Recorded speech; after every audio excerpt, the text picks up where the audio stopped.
The second book of Samuel, session 30. And yesterday, in the first half of chapter 17, we saw how God is organizing everything, even when the enemy thinks they are in control. Absolutely amazing encouragement for us to trust this God whose word we read. Let's continue. We ended with verse, 14? Absalom and all the men said that the counsel of Hushai was better than the counsel of Ahithophel, for Yahuwah had appointed to defeat the good counsel of Ahithophel, for the intent that Yahuwah will bring the evil upon Absalom that he deserves. And then said Hushai unto Zadok and to Abiathar, the priests. Oh, now we remember these priests that also wanted to give their hearts, their lives to King David. And King David said, no, you also, your work will be there in the heart of the beast.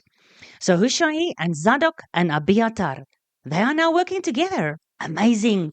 Hushai is in the council of the beast, and the priests are in the city of the beast, and they will be the messengers of the information that Hushai wants to send to David.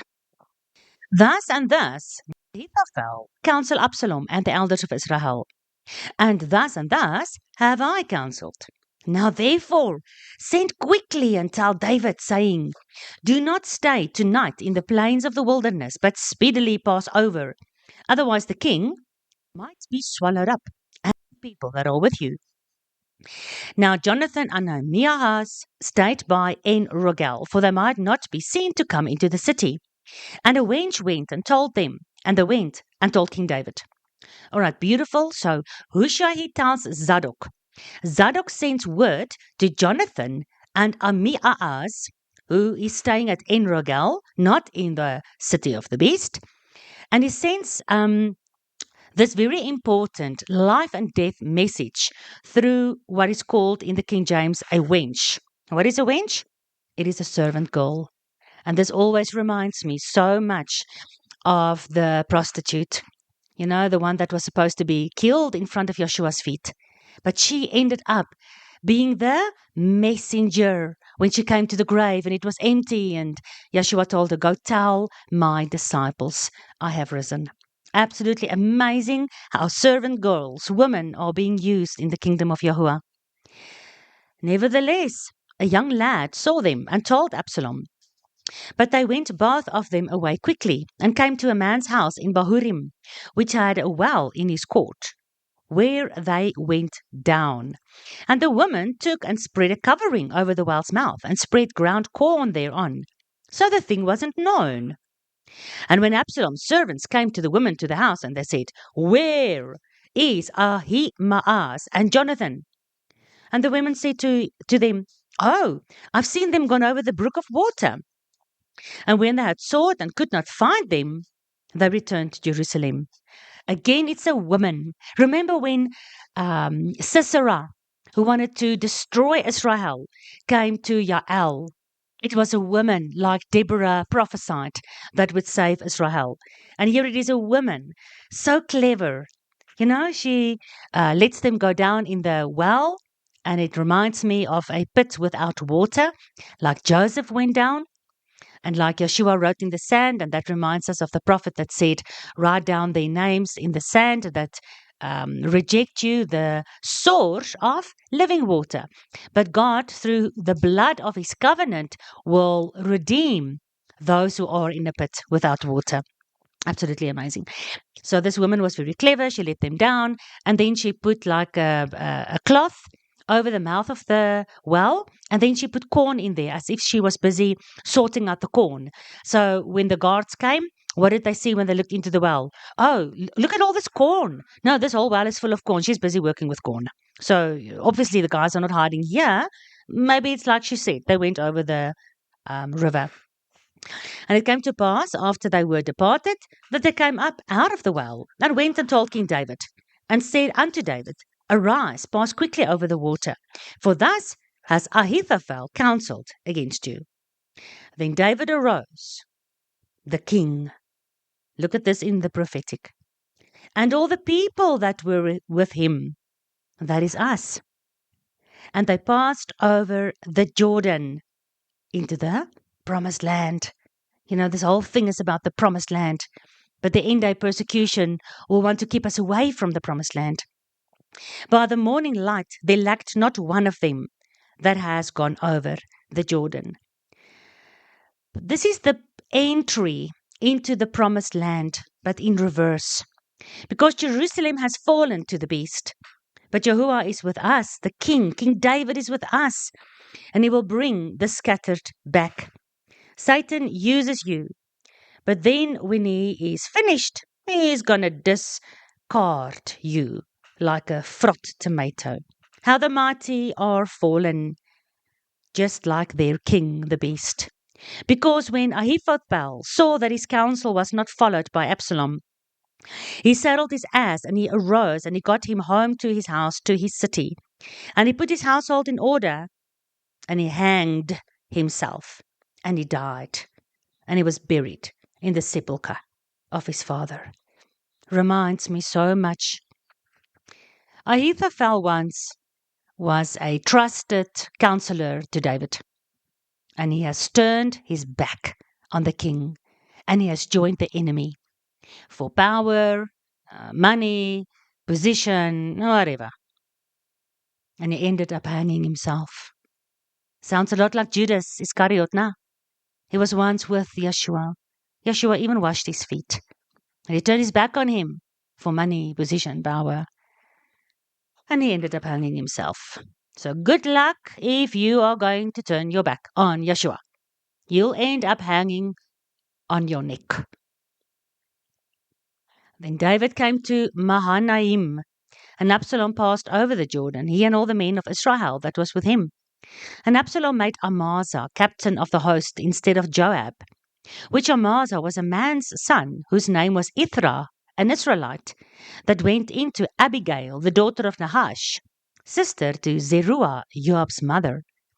So Israel and Absalom pitched in the land of Gilead. And it came to pass, when David was come to Mahanaim, that Shobi, the son of Nahash of Rabbah, of the children of Ammon, and Machir, the son of Amiel, of Lo Dabar, and Barzaliah, the Gilead of Rochelim, brought beds and basins and earthen vessels and wheat and barley and flour, guys, and they had a party and a feast with parched corn and beans and lentils and pulse and honey and butter and sheep and cheese. For heaven's sakes, this is a feast of feasts. They brought this for David, the king, and for the people that were with King David to eat. For they said, the people are hungry and weary and thirsty in the wilderness. Like I said in yesterday's message, if we're going to be afraid and turn back to Egypt, rather go back under the wings of the beast, because it's just easier to buy and sell and survive and live off his little breadcrumbs he's going to throw the masses in the end. Not having the courage to stand up for the truth, then you'll be in the city with Absalom. But with King David, when you are willing to go through the hunger, the thirst, and the weariness, but you are with your God in the wilderness, not turning back every freaking 5 seconds when you are hungry and thirsty, like Israel wanted to do, to turn back to Egypt, where there was leeks and garlic and fish, apparently, while they were slaves. Turn back to the beast. Be a slave to the beast, so that you can fill your stomach. Because your human nature, our selfish, eie ek, me, myself, and I, is so selfish, self-centered. We want to wallow in self-pity. And therefore so many people will turn away from King David in the wilderness, away from Moses in the wilderness, away from the tabernacle where God's holy presence is with us every step of the way in the wilderness. And when we do stick it out, when we do endure, as Yeshua says, He will give us the crown of glory. He will give us the crown of life. And we will sit at His Father's table, the supper table, the wedding supper of the Lamb. And we'll have a feast with our King.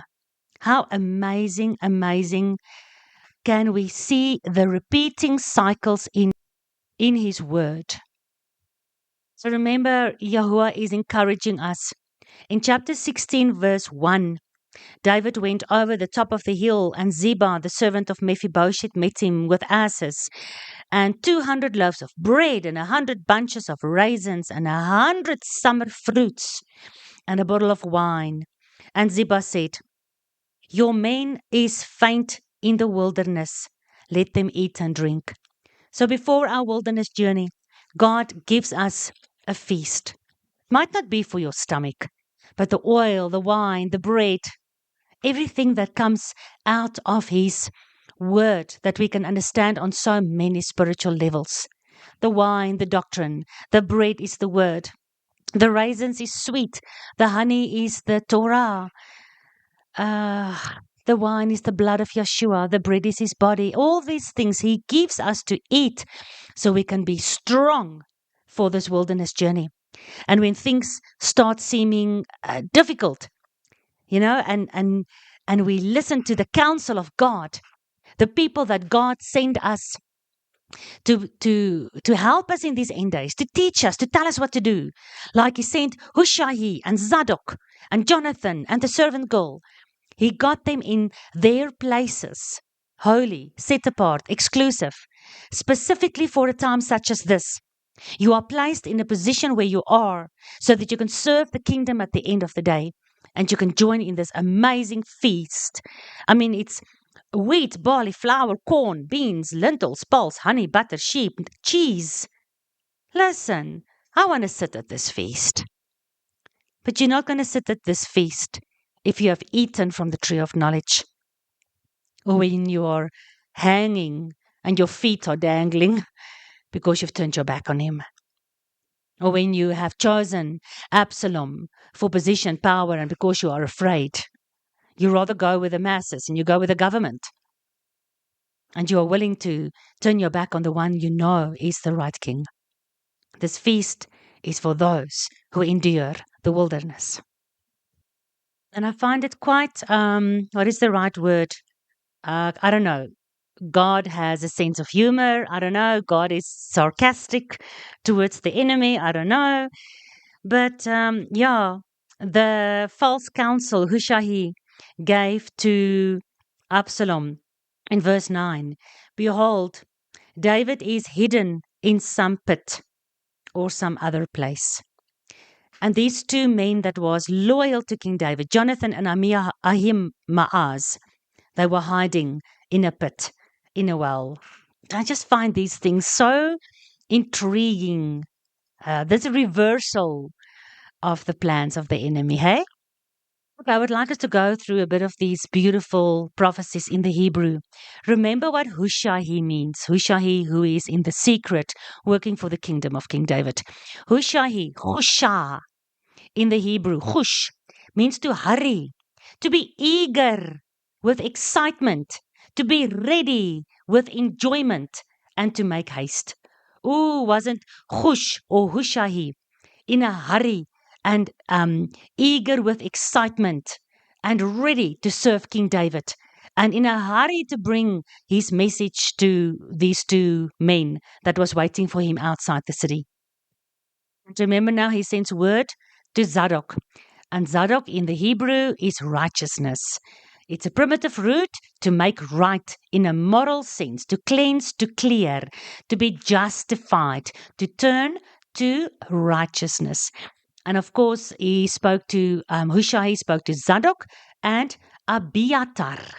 And Abiatar is, of course, from Abba, which is father, Yatar, to jut over or exceed, to excel, to abound, to preserve, to leave a remnant, to exceed expectations for those who are left behind, to make plenteous that which has been caused to be diminished, to rest, to preserve the residue, father of abundance, father of the a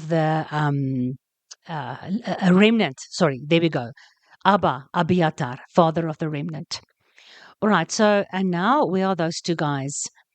Jonathan, of course, you know already, means Yah Natan, the gift of Yah, given by Yah. Natan is a gift. Ahimaaz. Ahimaaz, of course, it's Ach. In the Hebrew is brother. You know this by now. And Ma'atz means closure. My brother of closure. My brother who helps me to get closure of this whole angry situation. And they stayed, remember, they were not in the city. They stayed at En Rogel. So En Rogel is Ayin, Rogel or Rachel. So let's see what that means. Ayin, you know, means eye, or like the eye of the water, a fountain. But ayin is always used as eye. And of course, that's so much deeper. It brings you sight. And Rachel is to walk along, to be a talebearer, to walk with somebody. But it also has a bad part: to backbite, to search, to slander, to spy, to teach, to go, to view.